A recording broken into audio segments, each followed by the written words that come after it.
Salutations, moppers, and welcome back to the Great Ace Attorney Chronicles. Last time, we started the investigation for case number 8. The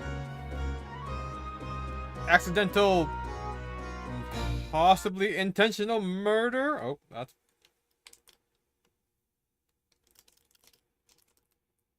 God damn it. I hate when this happens. Every damn time.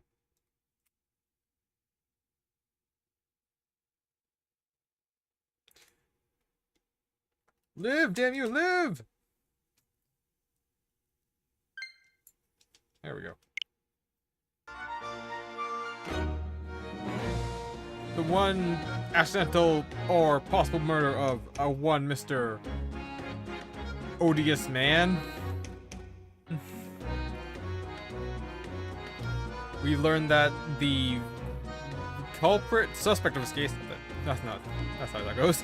The suspect of this case is the... Oh, that's not what I want to do. Oh.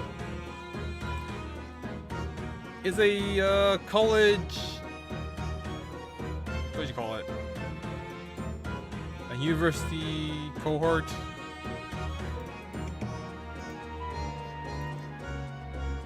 Of our good friend, Barack Van Zeeks. Or Von Zeeks? Van or Von? Anyways. And the Reaper of the Valley has a apprentice who is suspiciously like Kazuma. He sits Japanese style, he wears the mask, uses a sword. Kinda hard to believe he's not Kazuma.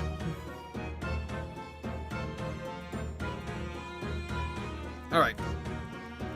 So now we're investigating the crime scene. So let's go. Oh yeah, and Gina is a apprentice cop. I was surprised. How about Gina? It was 8 months ago now that I first encountered Gina, in connection with a case I was working on. At the time, she was living in the East End with a group of other orphans. She helped all of them survive by pickpocketing. But then she got embroiled in a murder. I had a lot of time to think in prison. I realized I couldn't go on like I was. That diving weren't working out. Oh, I'm so pleased to hear that, Jeannie. Well done. So you went from being a pickpocket to a detective? You got it. Good, isn't it? Inspector Lestrade. Sounds like something out of a book, eh? It really does. Why did I know that? I don't read any Sherlock Holmes. Is that the Inspector of Sherlock Holmes? Talk about a sea change. And then there's Arliss' old man to think about. Arliss' father, you mean? Yeah. I promised her, didn't I? Said I'd get all the police forces around the world to pull out all the stops looking for them. Just a small promise then, nothing serious. Oh, Ginny, you're so sweet. So anyway, that's how come I had to go to the test for. I had to go at the test for Scotland Yard. Only trouble is, I don't read so well, do I? This is a small problem, nothing serious.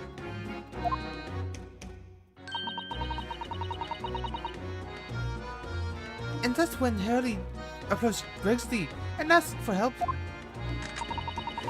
So the inspector said he'd take full responsibility for Ginny and made her a sort of apprentice. That was very magnanimous of Inspector Gregson, and brave. Well, you know Hurley. He enjoys finding ways to make people do what he wants. A great detective likes digging for dirt, in other words. So, the long short of it is, if you got questions about the case, you can now ask Inspector Lestrade. Right then, Inspector. Actually, there's still a big mystery surrounding Gina, isn't there? Oh, what, Runa, what? Well, 6 months ago, Gina was the defendant in a trial prosecuted by the Reaper. A trial in which she was found not guilty. And yet, here she still is. Yeah. And yet, here she still is. She is still. Well, what is wrong with me? I dyslexia the heck out of that one. Come on. You're still not on about that, are ya? The legend or the Reaper or whatever it's called. Oh, you don't have to worry or though. If I didn't have worry, there probably wouldn't be a whole lot of you left. It's like I told you before, isn't it? The Reaper's kind of like him upstairs, so he knows what I'm like on the inside. I ain't really done nothing wrong. Nothing wrong. Might be a stretching point. Wait, stretching a point?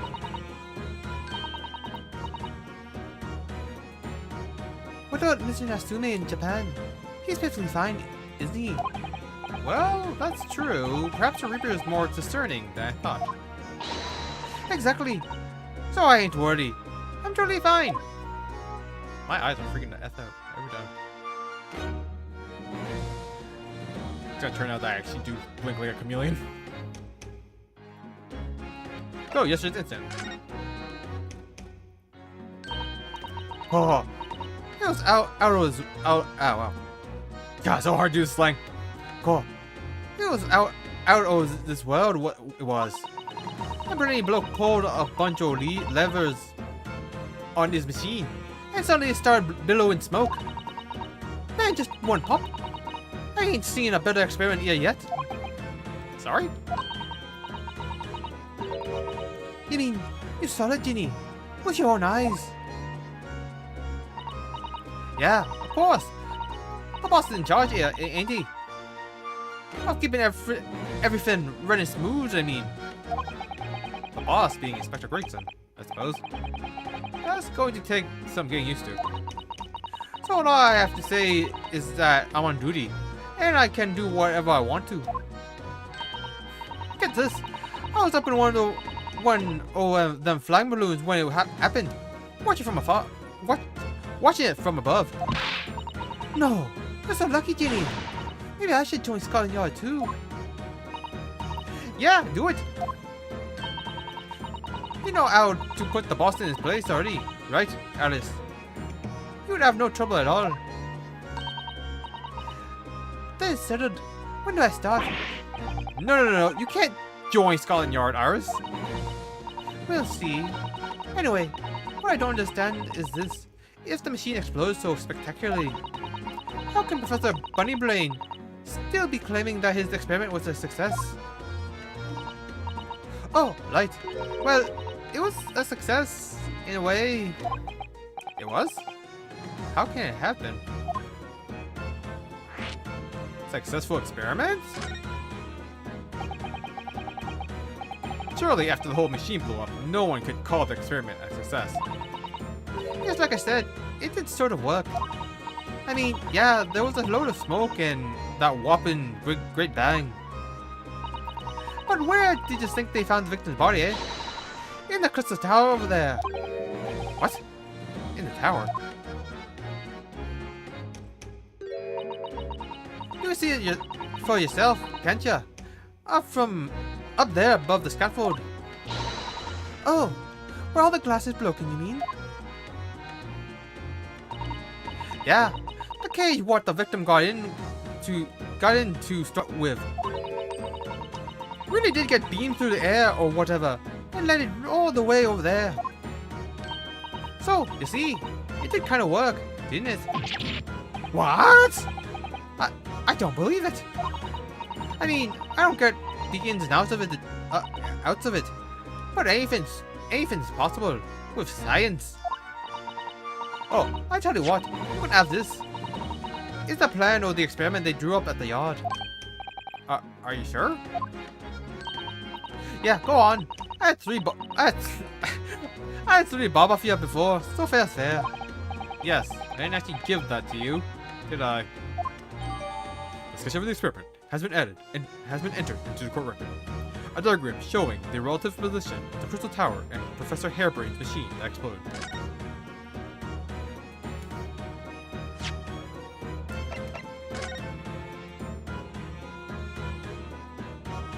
Okay. So where would they have shot? Like here? Can't really tell. Like how high up it is. How about the investigation? Something Inspector Gregson said before seemed a little strange. For what it's worth anyway, investigating is off the cost for all of us. Yes, not old Gregsy ran off after that without explaining himself. Alright, that. The boss said no one's allowed to investigate that weird machine what blew up yesterday. Well, that's not fair. We're representing the defendant. In that case, could you at least tell us what you've learned from your investigations? Nah, you're not getting it. We ain't allowed to investigate either, neither. Why? What did the boss call him again? The forensic investigation team, I think. Anyway, apart from them lot, no one's allowed to lay a finger on the scene. Bit funny, innit? So even Scotland Yard's own detectives can investigate. Yes, I've never heard something like that before. I thought I could have a gander on the quiet though, but the boss caught me at it. You probably heard him giving me an earful about that before from down here, didn't you? Didn't ya? It's not bleeding fair. I think you're giving him such a earful back, as I remember it. Yeah, well, sometimes I think it's all them chips what make him so stubborn. You say something to him, Odo. Go on, see if you can get through to him. He's up on the platform above us, is he? Where the machine that exploded is. We can try, can't we, Runo? Legacy will listen to us.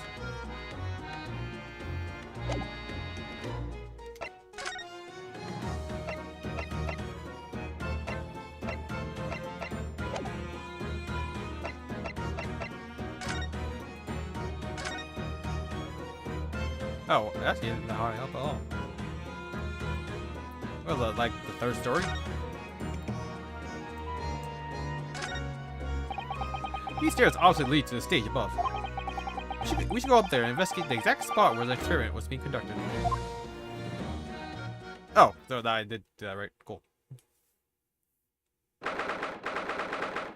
22nd October. The Great Exhibition Ground Experimentation Stage. So that's it, is it? The machine that blew up. Oh, it must have been a magnificent explosion. And I've seen my fair share. You've seen things like this before, you mean? Of course. Hurley's always doing experiments that end in a bang. In fact, in his own words, explosions are the very essence of chemistry. Ah, that might explain the smell of burning that frequently comes wafting upstairs. One time, he made something that exploded with such force, it took the roof off the building. I wish you'd been there to see it, Bruno. Wait, don't I live on the roof? It's hard to get too excited about that, given that I now live in the roof. Yeah. Well, anyway, that's enough about that. It's time to investigate. Ah, look! Inspector Grayson is over there. He seems to be deep in thought about something. Whilst eyeing up the machine carefully. Really? He just looks confused to me.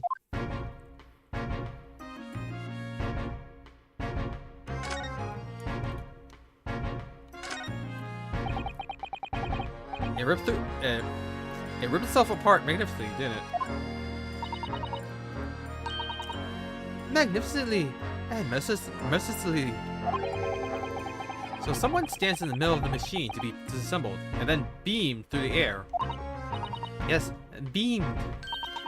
Not blasted. That's the point. Yes. That part's crucial, actually, really. Is something like that even possible, though, Iris? Oh, Bruno, I'm just a child. How should I know? A child when it suits you, you mean? Oh, I can tell. I think if you were to pull this up... Stop! Don't touch that! Pull this lever here.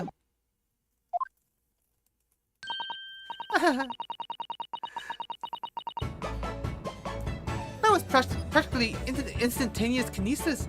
The way you flew over just now, Galaxy. Please, your ladyship. I didn't mean to stall you, but I can't let you touch anything up here. So sorry. You have some of my latest special blend to make up for it.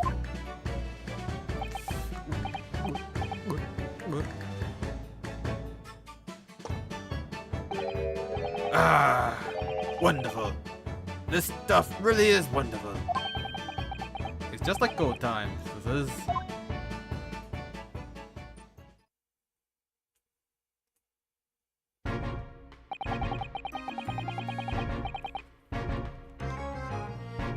We're representing Professor Harebrain in court tomorrow, Inspector. So we should be allowed to examine the scene. Ha! Listen, sunshine. Even though I'm not allowed to touch anything up here. Is that blasted special dispensation for Scientific Equipment Act to blame? It's driving me party. Oh yes, that special dispensation. The professor mentioned that too. More red tape's all we need. I don't know what the government thinks it's playing at sometimes.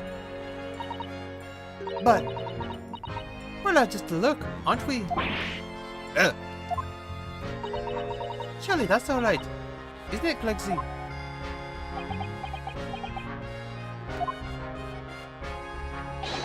Of course, your ladyship. Anything you say, your ladyship. But please don't get your dainty hands dirty, will you? Don't worry. We wouldn't dream of touching anything, would we, Bruno? She really knows how to get what she wants.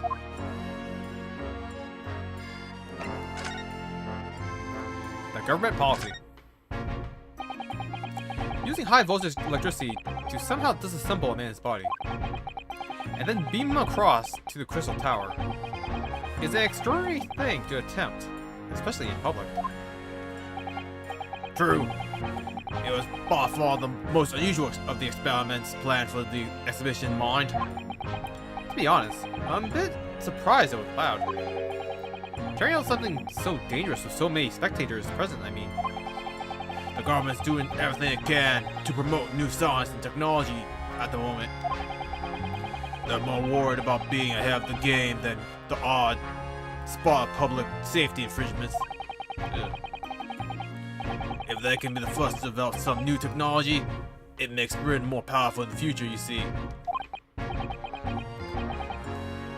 Yes, I suppose that's true in a way.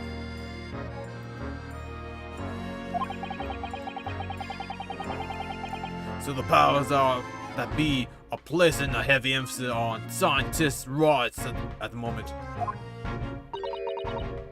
What sort of rights?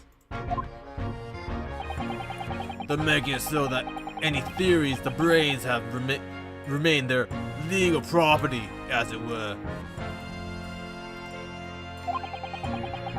Right through development into a practical idea and even going into production. Which is the infuriating reason us coppers aren't allowed to touch the crime scene. Because the new high-flowered special dispensation for Scientific Equipment Act forbids it. Ah, I see now. The only people with permission to investigate here are from some brand new department at the yard. The Forensic Investigation Team is called. We've been relegated to keeping guard. Forensic Investigation Team. Hey, your fool can see this heap of scrap metal was a sham to begin with. Oh, I know that.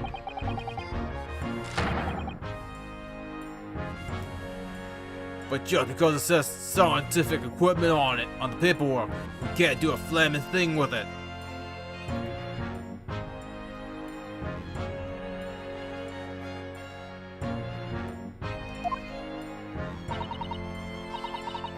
Oh, Gregsy. He's really het up, isn't he?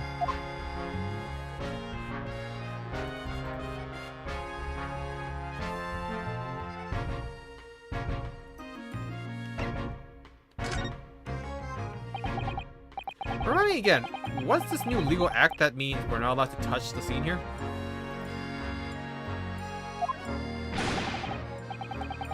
Are you having me at it, Sunshine?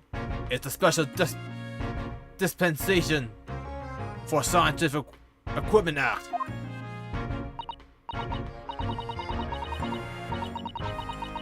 Yes, I think Hurley mentioned that recently. With a real twinkle in his eye, as I remember.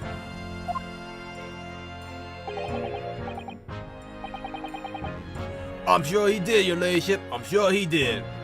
Past, especially for this great exhibition, it was. All scientists have to do is present their ideas or inventions to some suits in the civic service. And if it gets rubber stamped, that's a guarantee of rights to remain the invention's confidentiality. That's a guarantee of rights to maintain. That's right. To maintain the invention's confidentiality. What does that mean? What does that really mean?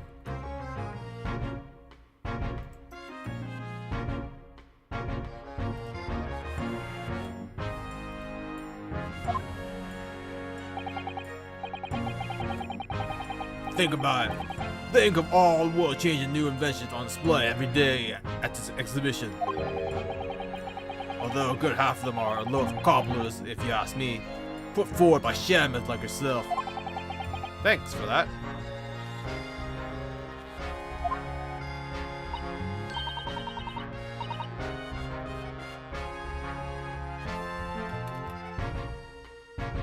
Oh, I love how absurd some of the inventions here are.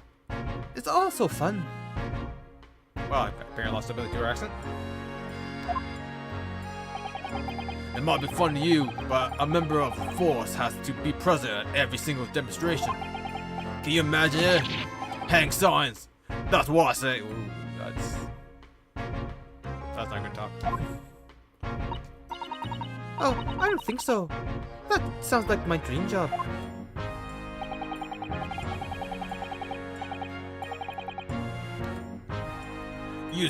You'd soon think otherwise after spending a day guarding all these shameless, bogus contraptions.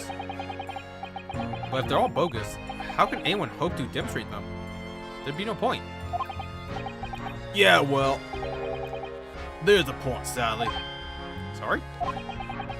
Thanks to another of our government's bright ideas, if any theory or invention is deemed to show potential, the government hands out a research grant. The scientists get funding? Exactly. And that's what they're all after. All these shamans coming from far and wide to clog up Hyde Park. And who has to keep them all safe, eh? Who has to smile politely and welcome them? Us coppers, that's who. So you can see why I say it now, can't ya? Hang science! Hang it! Oh! Maybe I can see your point. Professor Harebrain. Apparently, Professor Harebrain lives and works in Germany now, conducting his research. That's right. Came back to Britain especially for the Great Exhibition, as I understand it. Probably after one of the government's research grants. Actually, we learned something else about the professor earlier today.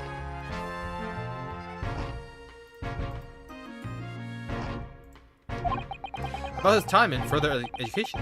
It turns out he was at university with someone we both know. Lord Van Zeeks. Hey, what's that? That's news to me.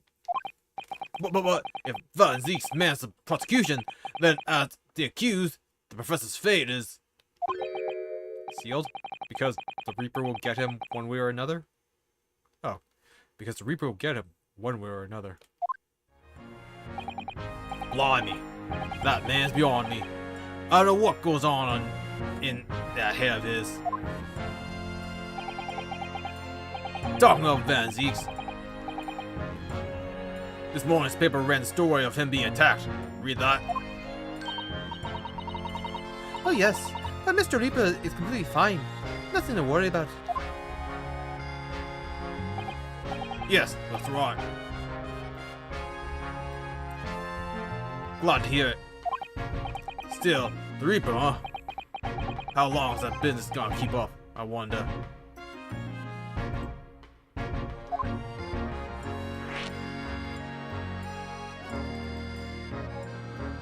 The mystery of the Reaper. The victims of this case, the investor, Mr. Asman. He was another of the Reaper's victims. Or so I heard.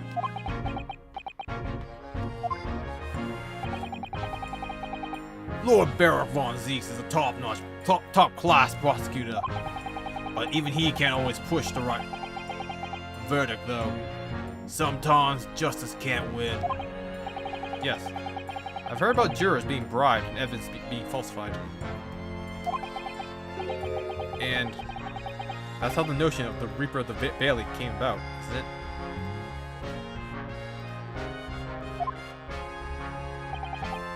Obviously, Scotland Yard suspected Van Zeeks initially.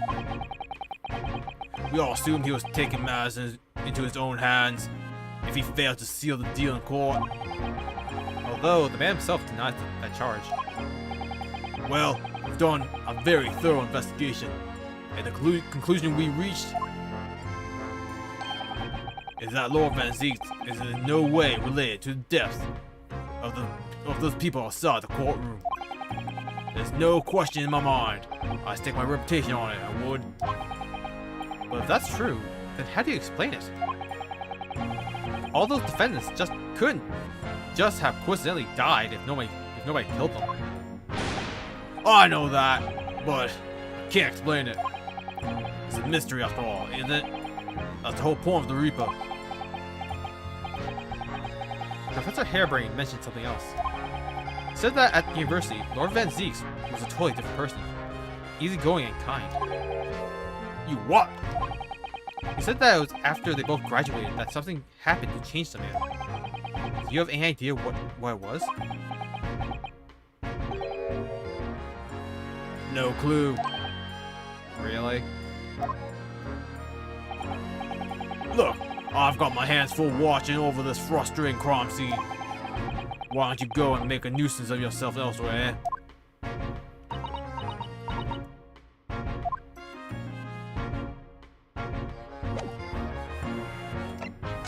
Something about that triggered ours. Considering how badly damaged everything is, Professor Harebrain was lucky to escape unscathed, I say. We should have a good look around the machine while we can, I think. Touch anything, I'll make sure I kill you before I get strung up myself, you hear? I won't touch a thing, I promise. So please, spare a thought for your digestion. God, I wish I could reload fish and chips. What a life that would be. Anyway, do you think this machine could actually disassemble people like the professor claims?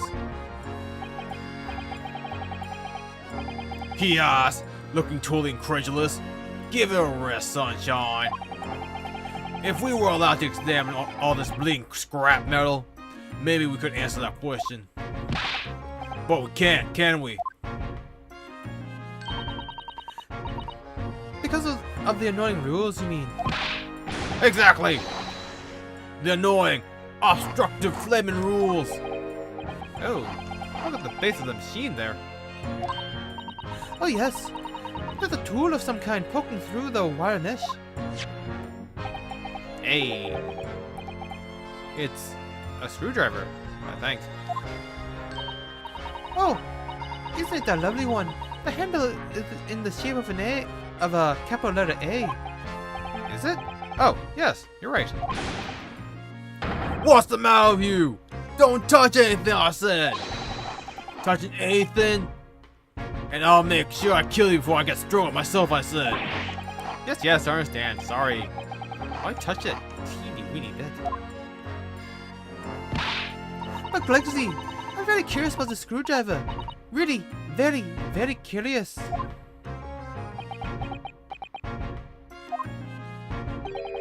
Of course, your ladyship. You're so clever, your ladyship. Fancy spawning something like this. But I'm afraid I can't let you have it. But Bruno found it first. I did not. I assure you, I'll investigate it thoroughly.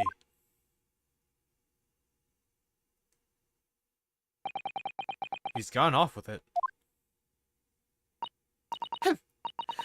That was very mean. I'm afraid Inspector Glugson is going to make a very clumsy and embarrassing mistake in next month's installment now. Ooh, that's rough. Poor Gregsy. And that's how Gregson became a clown.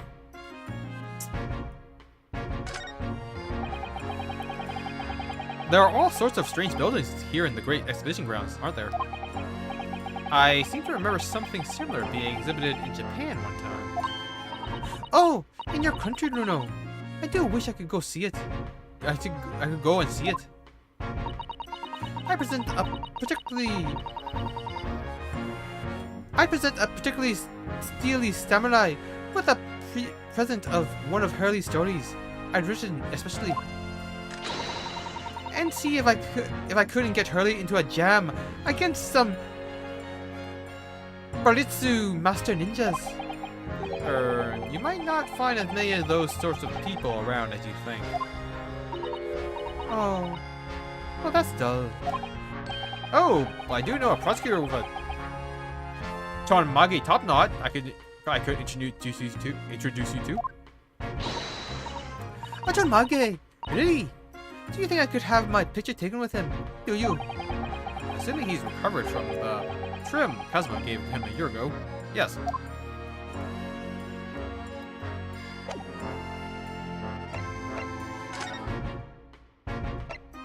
Okay, I think I need to find something else.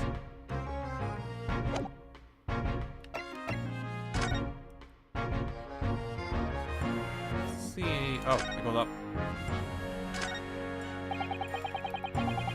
That amazing horn-shaped device is pointing towards the Crystal Tower. I suppose once people are disassembled by the machine, they're shot out of that thing to wherever they're going. I don't think it was supposed to shoot anything, Bruno. It was set up to beam people to the Crystal Tower, where they'd be reconstructed in their original form. Well, I don't like the look of it. If it was as amazing as it looks, the accident wouldn't have happened in the first place, of course. I suppose that's true, yes. But nothing ever goes to plan, does it?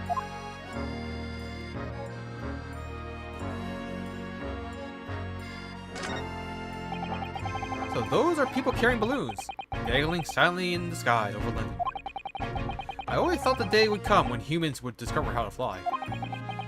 I never imagined it would involve them being suspended from colorful, floating Mario handballs. I'm sure it must feel amazing, being up there among the clouds. Let's take a ride together, Bruno, please. If I'm being perfectly honest, I would like to try it. But without a cast iron guarantee that the thing won't plummet to the ground, I'm too scared.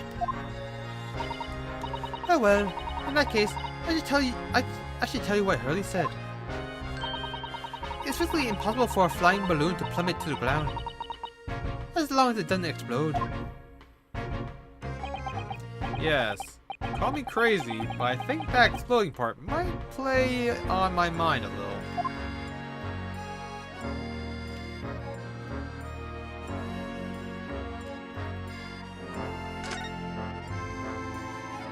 Well, last one bar is the Ferris wheel. Don't see anything else. What is that gigantic thing over there? It looks like an enormous fire wheel. Oh, that's the Ferris wheel. There'll be people riding inside those little cabins you can see. Why? Well, they rotate nice and slowly, so it's a wonderful way to see the surrounding scenery. Wait, it's turning? But it looks completely still. It's real slow. Yes, that's because it's turning so slowly. One complete revolution takes about half an hour. Jeez, that's so long. If you're mad enough to go on one, it'll be more fun to whiz around fast, don't you think? I feel as though you might just have invented a new sort of ride there, Luno. I can't remember the last time I've been on a Ferris wheel. Have I ever been on a Ferris wheel? I must have. Have I? Oh my god. Wow, weird realization.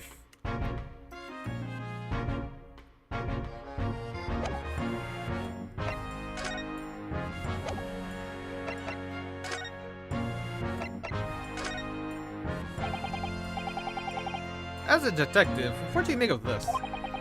Personally speaking, 9 times out of 10, I find clues turn out to be red herrings. So there's every chance that's totally irrelevant. That's actually a fairly persuasive argument. Oh, I'm out of ideas. Oh, maybe something's... Wait, how do I get down?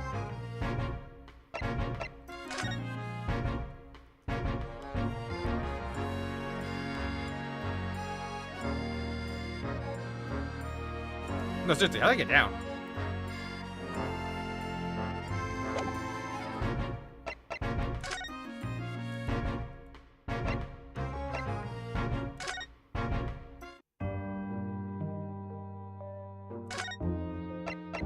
Man, that's down.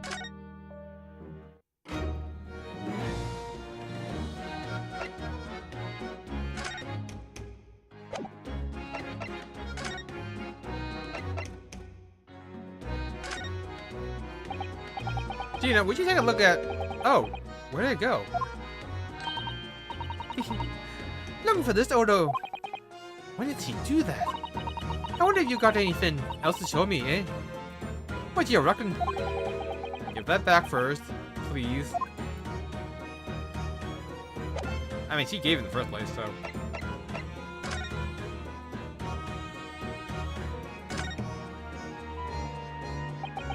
The Crystal Tower.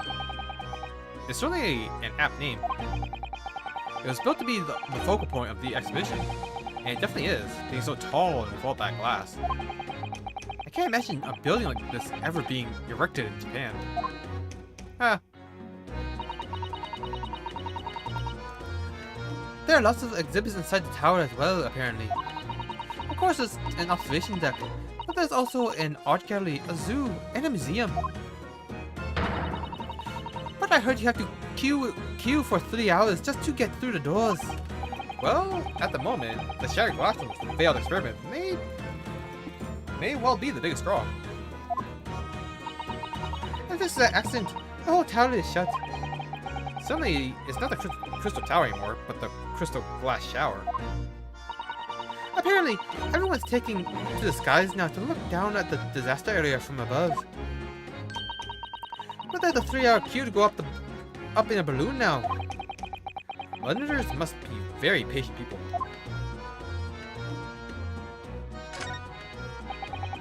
For some reason, the ground is damaged in this spot.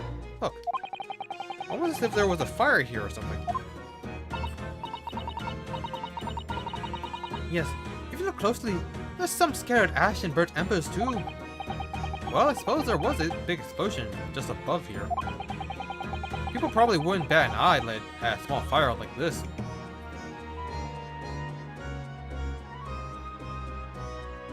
People probably wouldn't bat an eyelid at a small fire like this would have been. I'm not sure we English are quite that laid back, Bruno. You're not... Oh. It's different. Oh look! What's this? Another piece of cloth. It's not like any fabric I've ever seen before. It's very thick and stiff. It looks extremely durable. It's canvas, I think, with some sort of rubber backing. And the edges appear to be a bit charred as well. Maybe that means that it had something to do with the explosion. Let's make a note of it while Ginny's mid-yawn. A piece of green cloth has been entered into court record. A torn piece of canvas-like material backed with rubber that was found under the experimentation stage at the exhibition ground. There are scorch marks at the edges. Oh. Ah! It looks as though somebody dropped something behind the tree just here. Dropped or hid? Oh, that looks like a crossbow. What is this? Some part of the machine that exploded? Maybe. It could have fallen from the platform above in the blast, perhaps. What's going on here? Oh, nothing. I think I'll hang on to this, just in case. The mysterious contraption has been entered into the court record.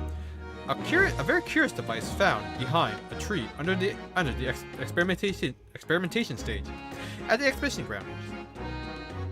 Almost as if it had been hidden there deliberately.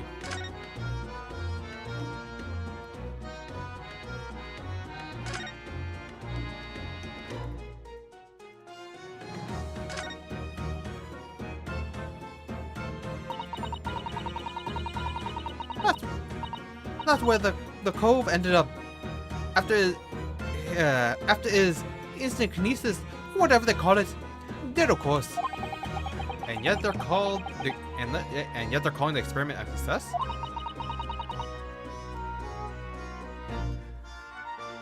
What's the wooden scaffolding there for?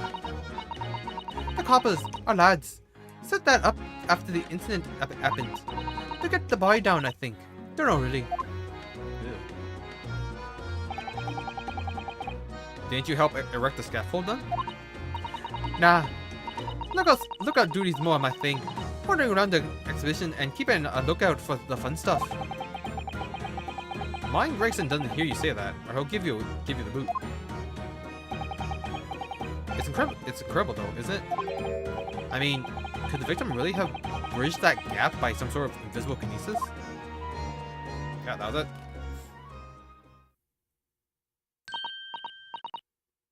Bruno, listen! What? What is it? Oh, I got sneeze. Hey!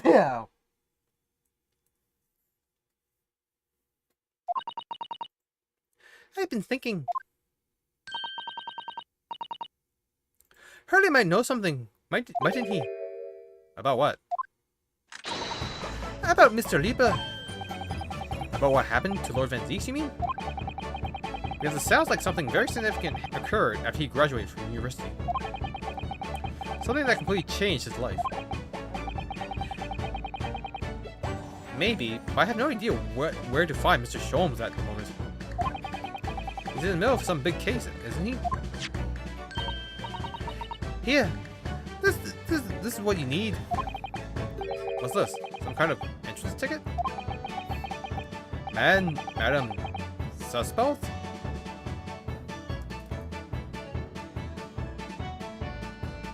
Wait, is Tuspels? Is this supposed to mean something to me? You don't know it. It's the most popular attraction in London at the moment.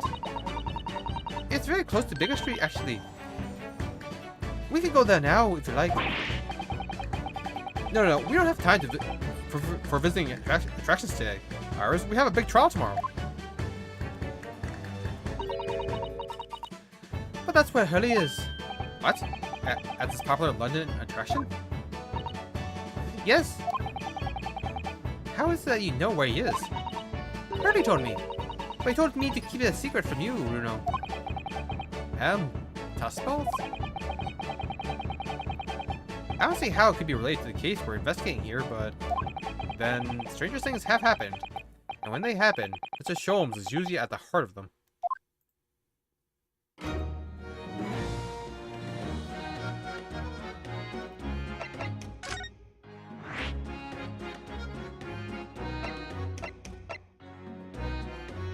Madame Tussville's, a museum of interesting waxwork exhibits, not far from Big Street.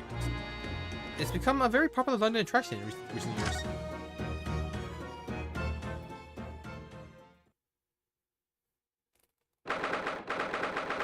October 22nd, Madame Tussville's Museum of Waxworks.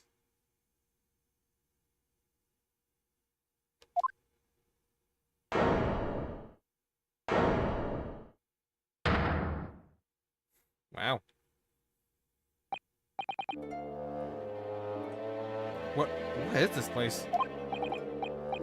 Look at all these terrifying scenes. But why are all the people so still? Guillotines, ruthless murderers. I know what I'll be dreaming about tonight. They're all wax models. They're amazingly realistic, aren't they? What do you think, Bruno? Shocked? Wax models? Ah! I read about dead bodies and wax once in a magazine about strange phenomena. Depending on how corpses are kept after death, parts of them can turn to wax, apparently. It's called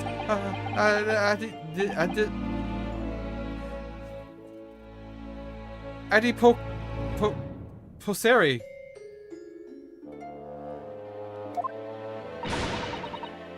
Stop talking about creepy things like that, Bruno. You're scaring me. Anyway.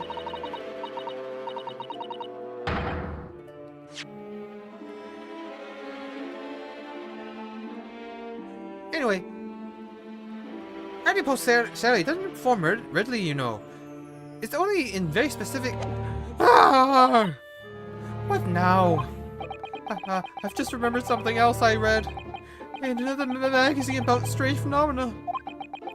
There was an old lady, maybe a witch who used to pour molten wax over corpses and put them on display. None of the exhibits in here are real. They're all entirely man-made replicas. They can't be. Do you really expect me to believe that? Just look at them. Oh. There's no way anybody could make models of people that are this realistic. And they're all such gruesome scenes. Wait.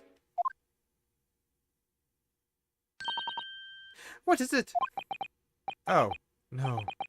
I must be seeing things. Ah.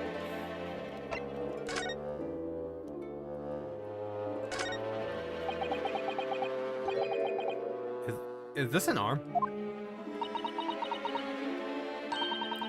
It looks like an arm, doesn't it? Maybe one of the waxwork models has fallen over. You don't think it could be the work of one of the mass murderers in here, do you? No. Stop scaring me! Is it a wax arm? Or a real one? Come on! You're always putting that finger of yours in court. Poke that arm now and see how it feels. Objection!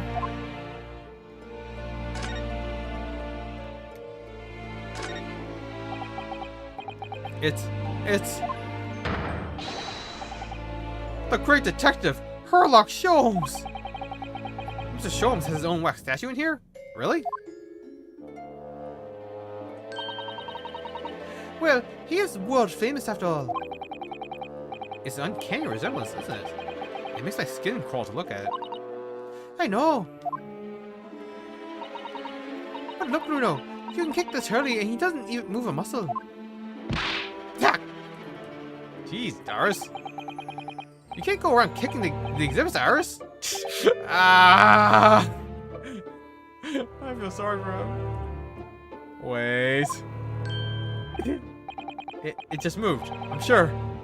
And that's not just a little bit either. Huh? Him? Really? Did it? And look closely.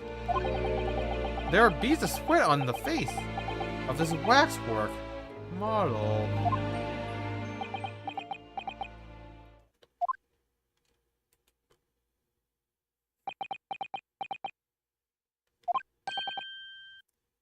Shall we move on, ours? Over there, look. The great mirror seem to enjoy. Much more appealing. Hold it! My dear fellow, I take exception to your recoiling in such a manner, as if you've seen something truly abhorrent. Mr. Sholmes! Aris, what possessed you? I strictly forbade you from divulging my temporary waxwork secret to Mr. Naruto. Temporary waxwork? What do you mean? And that kick!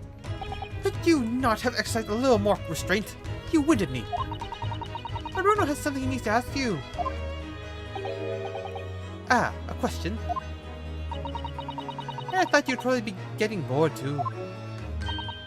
So here you are. Well, I can't deny that your timing was impeccable.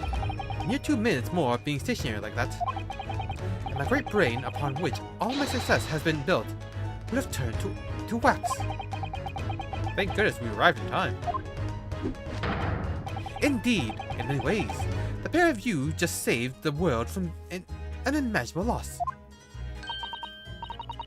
Oh, Harry, you do like to talk nonsense, don't you? He could know something for sure. He could know something, it's true, about Lord Van Zieks and what happened in the past to change him.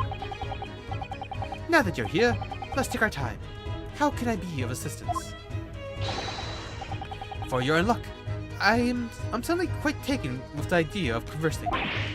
Oh, well, actually, I'm in quite a hurry. And if my eyes don't deceive me, I believe something is afoot while within the walls of this very museum.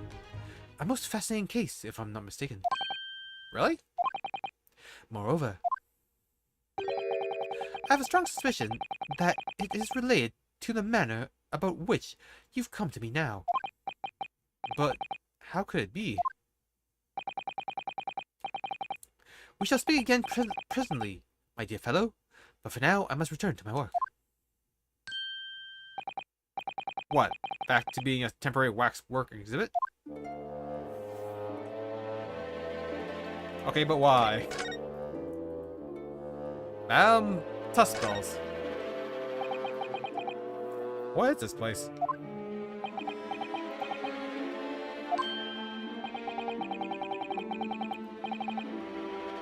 Madame Tuskballs came to London from France 3 years ago, I understand. Then she opened this little waxwork museum last year. It's enjoyed great popularity in London. There are museums like this in Japan too, but these displays are something else. I mean, they aren't made from actual real people, are they? The extreme realism of these waxwork models, is a particular secret of the Tuskballs family, they say.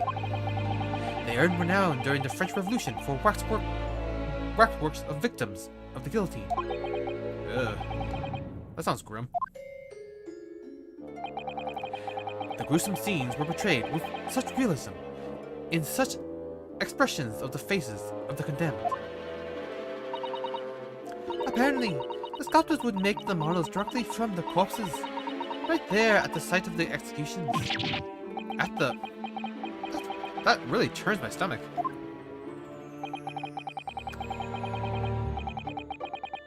That's just one of several legends about the Tuskballs family. Whether there's any truth in it, I couldn't say. But anyway, this museum houses models of famous people from all over the globe. Nevertheless, the most popular area of the museum, by quite some margin, is this House of Horrors. House of Horrors? Of course, visitor numbers are dwindling now as a result of the Great Exhibition. But people usually flock here to see the exhibits of some of London's most vile criminals at their gruesome work. Naturally, most of the miscreants portrayed here were sent to the gallows. So there even stiffer now than the maws of them. Ha ha ha ha ha! Have you ever heard of Portes?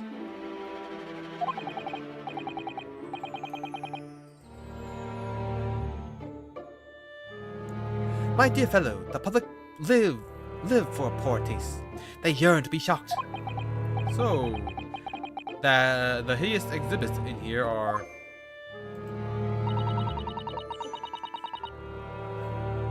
They're all portrayals of real events that actually took place. Is it just me, or did the temperature in here just suddenly seem to drop? Anyway, I advise you not to think too deeply about what you see here. Oh, he's back to being the waxwork, is he? Temporary waxwork. What do you mean by a temporary waxwork, Mr. Sholmes? Exactly what you see. I'm part of the exhibits here, catching these criminals in the act. Catching them? Every half an hour I home in on a different killer in one of the displays and adopt a new pose to ensnare him. When members of the public come for a close look, I offer them my hand to shake. For a shilling, I'll happily allow them to take a photograph with us. Us? Does he mean him and the waxwork murderers in here? But why, Mr. Sholmes? My dear fellow, isn't it obvious? For the money.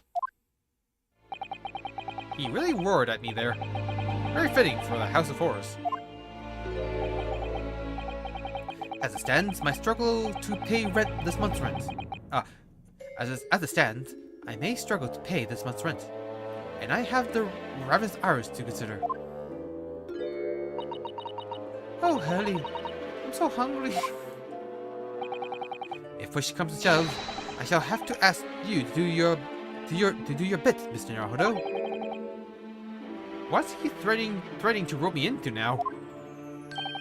So, with that in mind, how about a photograph? As a special treat, you may have your pick of the murderers and scoundrels in here. The choice is yours. Maybe some other time. Remember it, Mr. Naruto, and ignore me at your peril.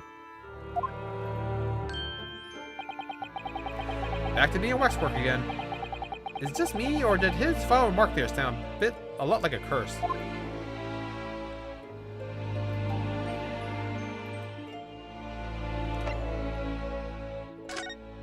Something to ask you.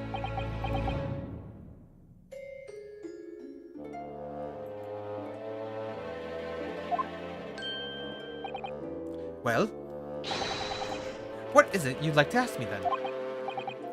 Actually, it's about Lord Van Zeeks. Ah, our friend Mr. Reaper. How did you find him? Will I trust?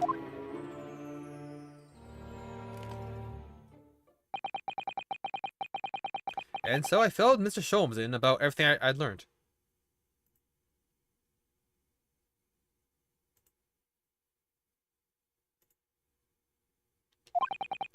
About Lord Van Zeeks, about Professor Hairbrain, and about the strange coincidence that they had been at university together.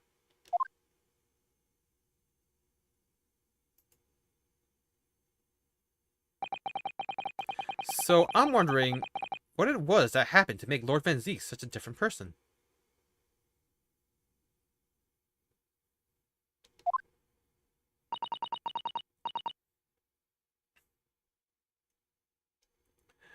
I was sure you'd know, Hurley.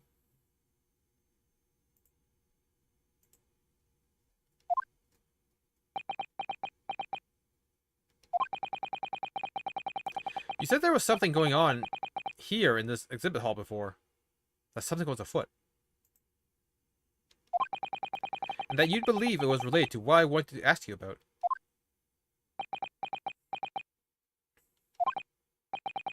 Mr. Sholmes? He suddenly clammed up. Well, it seems we've reached the unavoidable. Greetings. Oh wait, it's Madame Tussball, isn't it? Greetings. Oh, she's French too.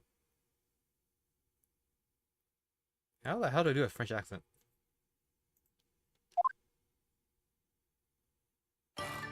Why is she a witch? Oh, hello. Where did she appear from?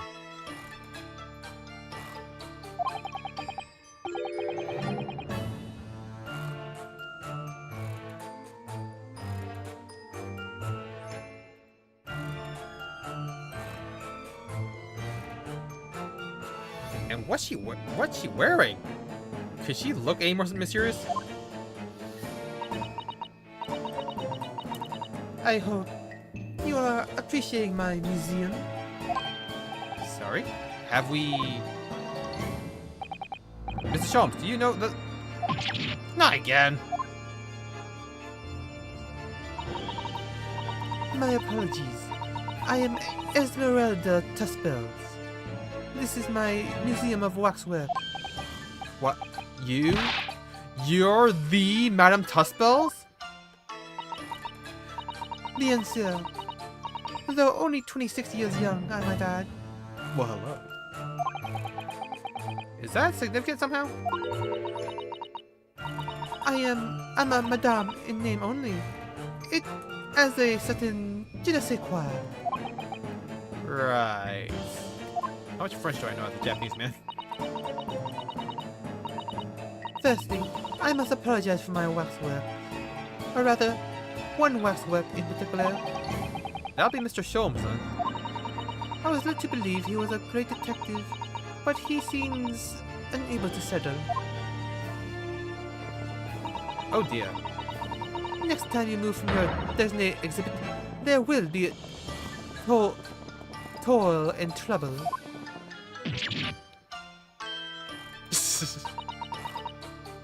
She sounds deadly serious. That's a problem. How am I supposed to ask Mr. Sholmes about Lord Van Zeeks now? Let's not forget what Hurley said before. About something being afoot. Right here in the museum, I mean. Yes, I know, but... I'm so curious.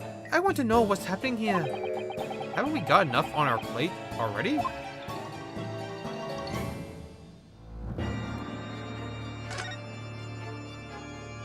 The waxworks. Did you make all these waxworks, Madame Tuspels?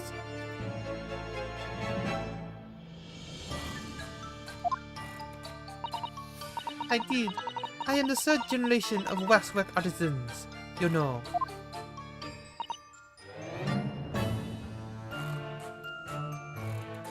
Gosh.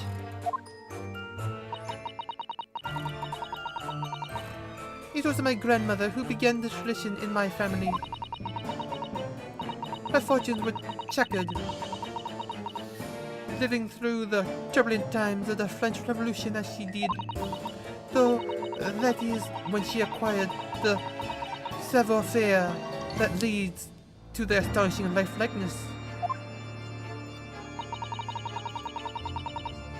All these waxworks, they do look as though they're alive.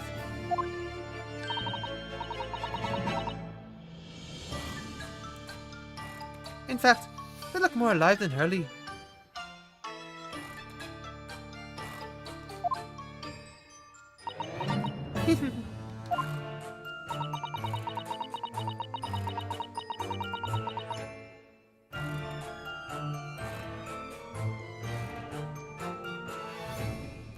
What you see exhibited here represents the most atrocious of London's criminal past.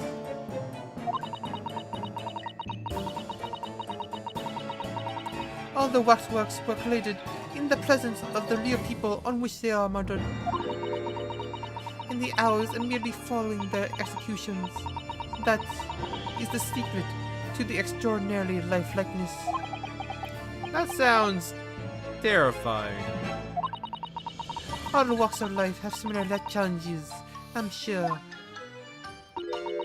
To carry out one's trade par excellence, one must go to extraordinarily lengths. My exhibits are a reflection of society. I create only that which the public wishes to see. Ugh. Why couldn't the public have wished for something less horrifying? It really is true. The book likes to watch like horror more than other things. Do not fear. Sorry? This room is the only one in the museum with such a macabre theme. I do hope you'll explore. There are models of famous singers, actors, politicians. Something for every taste, I hope. Those arts would drive me straight in here. Come to think of it.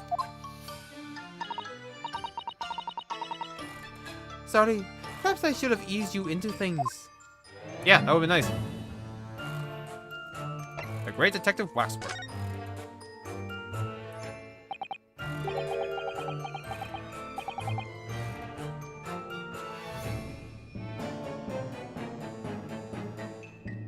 What's the situation with that?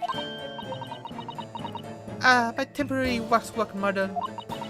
He approached me some days ago, you see, with a business proposal. Oh, what sort of proposal? My dear madame, what these sparse exhibits need is the addition of a world-famous great detective. Oh, words to that effect. Naturally, I am well aware that Mr. Sholmes is widely known in London as a talented detective. It's great detective, actually. He's very specific about it.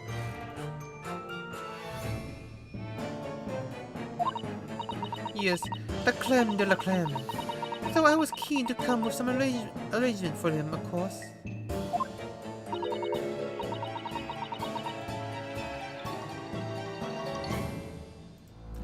But sadly, we were unable to agree terms. Let me guess. Someone wanted to charge an exorbitant price for his services. For a mere £500, I would dive into your cauldron of wax this very moment. I would have taken that deal. If you would have murdered him. Feel like we would have solved a lot of problems at once.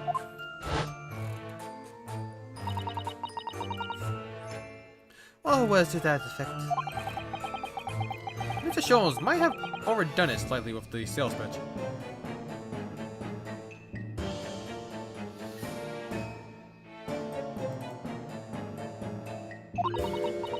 Regrettably, the museum has a shortage of funds at the moment due to unforeseen circumstances. So we came to the current arrangement instead. Surely he doesn't really need to do what he's doing, though, does he? I would think not, but he was very insistent.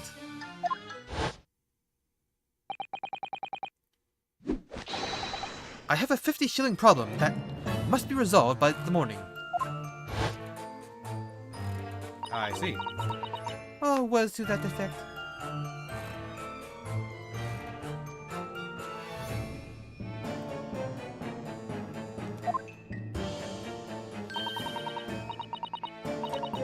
It's the pawnbroker, that's what it is. He must have something to redeem. Is the consulting detective work not going so well? Or, the book sales?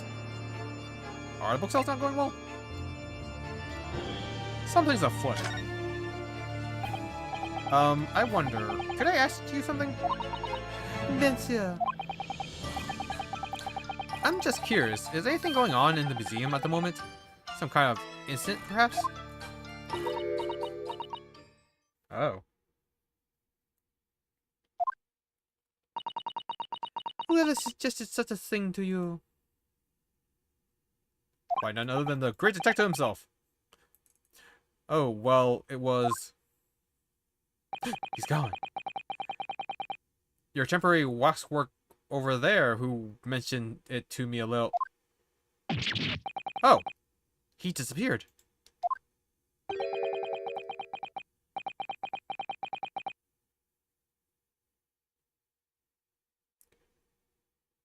Is it still her? Or is that Sholmes? A wax model is a work of art, not some tawdry object for trade. Ah. Oh, it was yours. But there you are!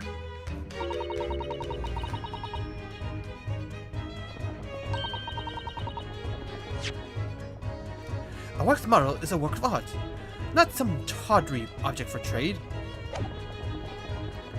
Leaving the exhibit again when you should be working? Do you wish to be melted down?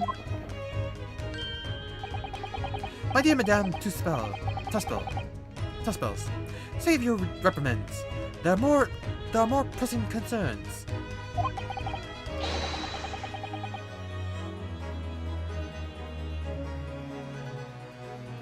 The wax can wait. Our idea is that your current problem. Oh god.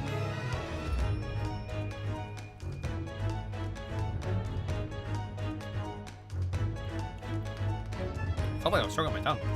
That was weird. The wax can wait. It's our ideas about your current problem we must throw into the melting pot instead. Personally, I would advise you not to involve the police. Why ever not? She's turned as white as a sheet. Because you have at your disposal a great detective whose services you may employ for a mere 50 shillings. Though please be aware that I prefer no. I insist upon payment in advance.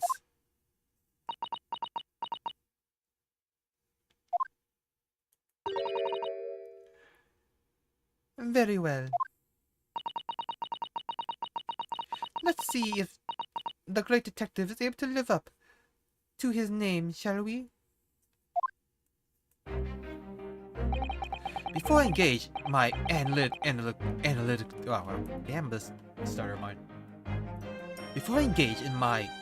Before I engage my analytical processes, I must ask you to clarify something. What prey is behind the curtain?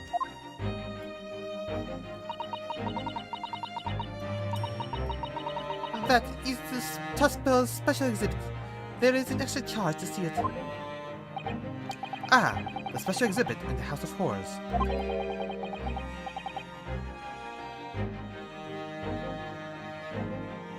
It must depict a special killer then, I presume. Would you be so kind as to draw back the curtain? I wonder. Ah, absolute none. Absolute none. There is nothing amiss behind there. Nothing amiss, madame.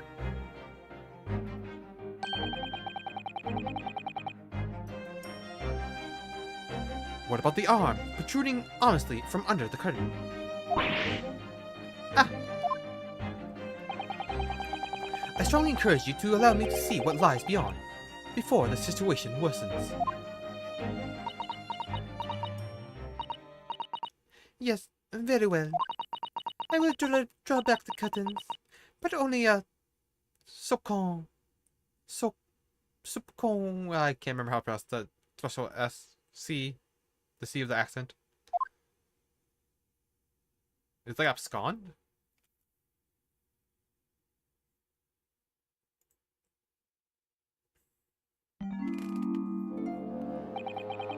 Number 139. I must confess, I peeked behind the curtain earlier. This Tuspel special exhibit is a very bleak graveyard, I see indeed.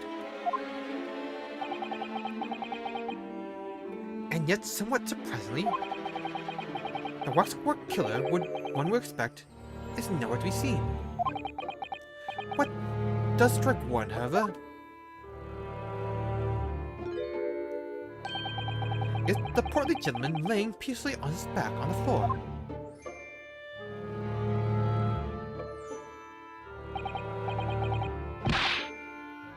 Well then, perhaps, Mr. Sholmes, that man on the floor is the ruthless killer himself. I'm afraid not, my dear fellow. He's a perfectly ordinary London gentleman. Not even waxwork, in fact. What?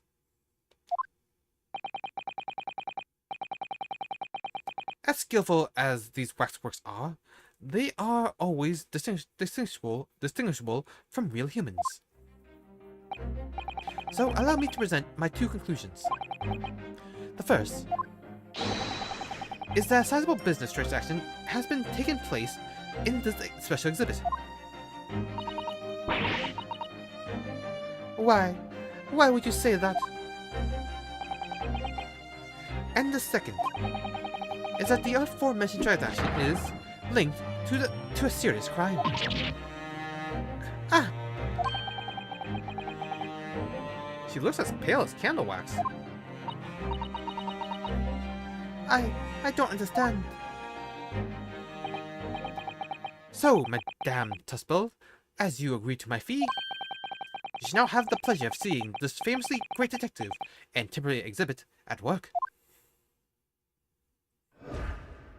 The Great Deduction.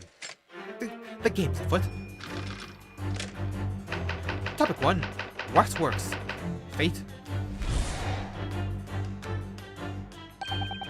To begin with, we must ask ourselves what exactly is afoot here in this museum. The answer is revealed by the bundle of banknotes protruding so helpfully from your bag. In my estimation, some 200 pounds. That is my own pocket money. So what does this large sum of money reveal? Ah, not as much as the involuntary glance you cast, it would seem, Madame Tuspels.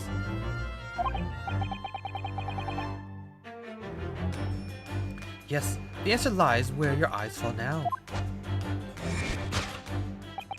The significance of the 200 pounds is revealed by the public notification.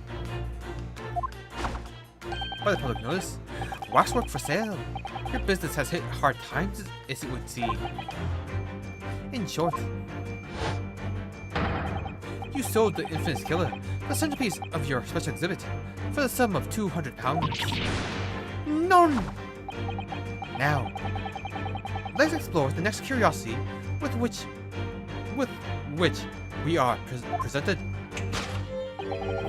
Who is the portly gentleman stretched out so peacefully on the floor? It would appear that the man has suffered a severe shock, the cause of which is clearly known to you. Ah! Unfortunately, madame, keeping secrets does not appear to be your forte. What dealt the man such a shocking blow was, of course, the 200 pounds. It would appear that you twisted the gentleman around your little finger most effectively. What are you suggesting? He rashly agreed to purchase the waxwork for the sum of 200 pounds. Only when he came to hand the money over did it occur to him that what extraordinary amount he was paying. But the money was no longer in his hands. End result, the scene we see before us. He collapsed in shock. Yes, the killer in this special exhibit fetched a killer price. We can only pray that the gentleman's dreams are not plagued with regret. I suppose that's reasonable. Sold. Conclusion. Sold for cash. Top 2.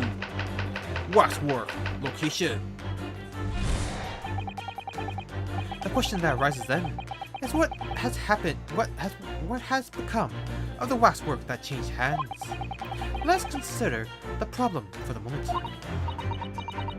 You cannot possibly... What immediately strikes me about this conundrum is the young man standing over there.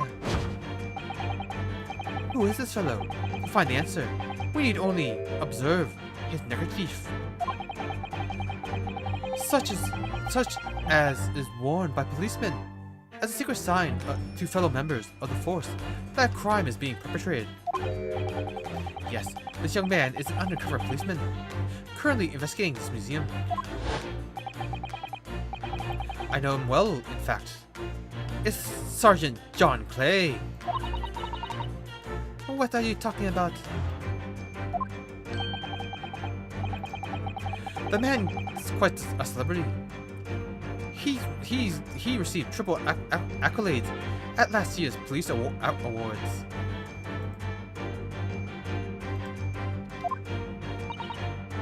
But next we turn our attention to the old man sat before him, with a particularly unusual visage. I've been watching closely, and he hasn't moved a muscle, almost, in fact, as if he were a waxwork. Ah, but your reaction only confirms my suspicions, madame. I noticed it at once, of course. Observe.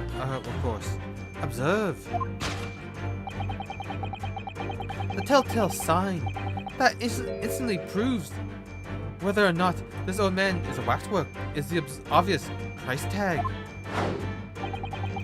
Threepence. A tragically low price, you might say. Though, perhaps the going rate for aging waxworks, riddled with cracks.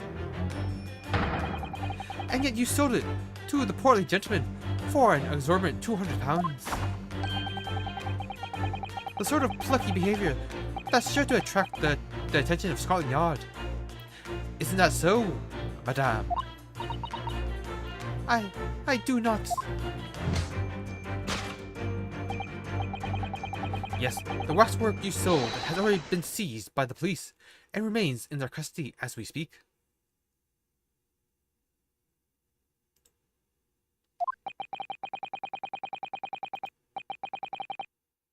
The old man must be reunited with his grave in the special exhibit, and not a moment too soon.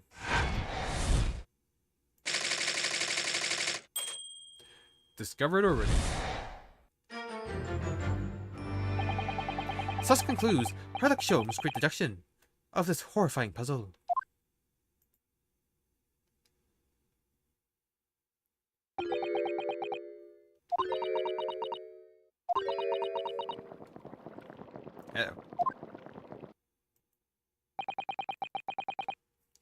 I see I've stunned you all into silence. You have, Hurley, you have. And you've obviously set up this young lady in the process. Her cauldron looks awfully hot. If I could just bring up one point, Mr. Sholmes. Ah, the notorious Naruhodo 1 point. I'm all ears, my dear fellow. According to your deduction, then, the special exhibit featured this old policeman. So that would mean that he's the particularly ruthless murderer, wouldn't it?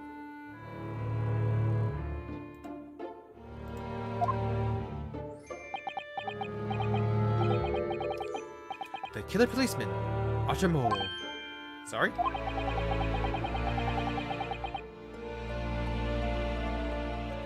It was a mysterious series of murders that riled the capital only last year.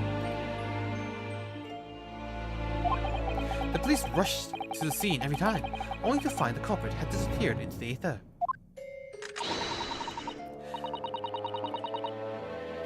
And it turned out the culprit was a policeman himself, a senior officer by the name of Archimole.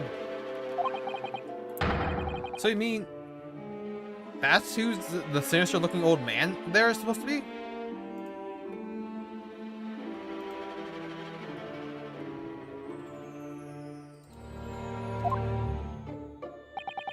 Indeed. It is a particularly grim face, is it not? Unforgettable, in fact. Yes, I remember that odious countenance only too well.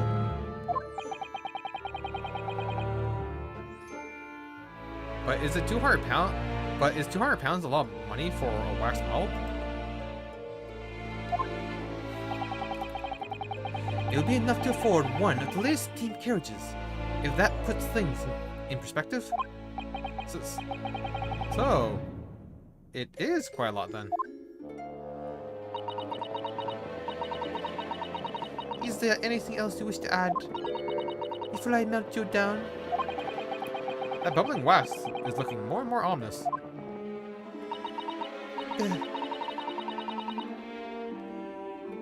The smell of all that molten wax is starting to worry me. Mrs. Sholmes did more or less accuse her to her face, so I think I might have to call on your assistance here, Iris, if that's alright. To make some minor corrections to the Great Detective's great deductions. Of course it's alright. We'll soon set things straight. And we'll set things straight next time! Really wonder where the heck is this going. I don't know if there's going to be more investigation afterwards. So we might start the court case next after we finish this little deduction dance of ours. Or we finally get a visit inside the Crystal Tower. Both be good. We'll see. Until then, thank you everyone who joined me today, and I will see you all next time. Bye bye!